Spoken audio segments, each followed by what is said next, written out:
नमस्कार, महाराष्ट्र लाईव्हमध्ये आपलं स्वागत. मी रेश्मा फडतरे. बनेश्वर स्मशानभूमीत मूलभूत सुविधांचा अभाव आहे. तळेगाव दाभाडे परिसराची वाढती लोकसंख्या पाहता या स्मशानभूमीत जागा अपुरी पडत आहे.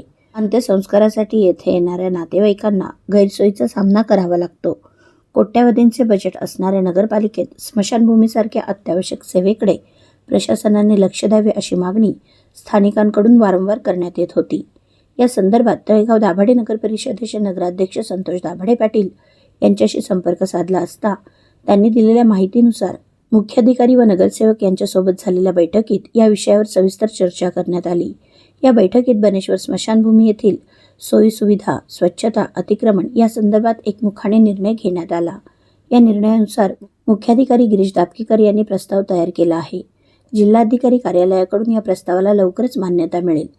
या मान्यतेनंतर स्मशानभूमी येथे एका वेळेस 4 अंत्यविधींची सुविधा उपलब्ध आहे. ती वाढवून आता 8 इतकी करण्यात येणार आहे.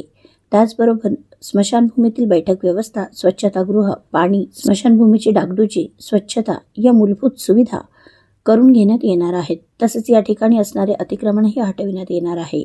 या स्मशानभूमीकडे जाण्यासाठी असणारा 18 मीटर रस्ता ज्याच्यावर डीपी रोडचे मंजुरीकरण झाले आहे तो हस्तांतरित करण्याचे काम अंतिम टप्प्यात आहे, अशी माहिती मुख्याधिकारी यांनी दिली. नागरिकांच्या तक्रारीनुसार या प्रभागाचे नगरसेवक विनोद भेगडे यांनी स्वतः या गोष्टीत लक्ष घालून स्मशानभूमीची डागडुजी करून घेतली आहे व येत्या काळात उर्वरित कामांसाठी पाठपुरावा करणार असल्याचं सांगितलं आहे.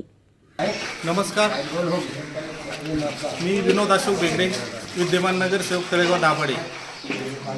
मागच्या 15 दिवसापासून आपल्या स्मशानभूमीमध्ये जाळ्यांची व्यवस्था अतिशय खराब झाली. पण आपल्या नगरपालिकेचे CEO दापकीकर साहेब व संतोषभाऊ दाभाडे यांच्या सहकार्याने व मी वारंवार पाठपुरावा करून आज या ठिकाणी दोन्ही ज्या जाळ्या आहेत त्या बसवण्याचं काम केलेलं आहे.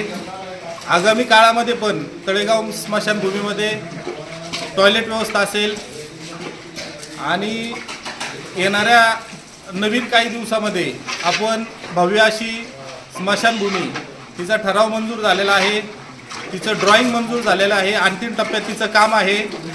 ते लवकरात लवकर पूर्ण करण्याचा आम्हा तळेगावच्या सर्व नगरसेवकांचा, नगराध्यक्षांचा व CO साहेबांचा प्रयत्न राहील. आम्ही लवकरच जे तळेगावातल्या नागरिकांना इथं आल्यानंतर गैरसोय होती आहे तर त्याच्याबद्दल आम्ही समजतो.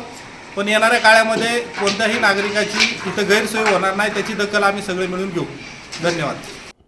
आपल्या परिसरातील घडामोडी जाणून घेण्यासाठी महाराष्ट्र लाईव्ह सबस्क्राईब करा व बेल आयकॉन प्रेस करायला विसरू नका. धन्यवाद.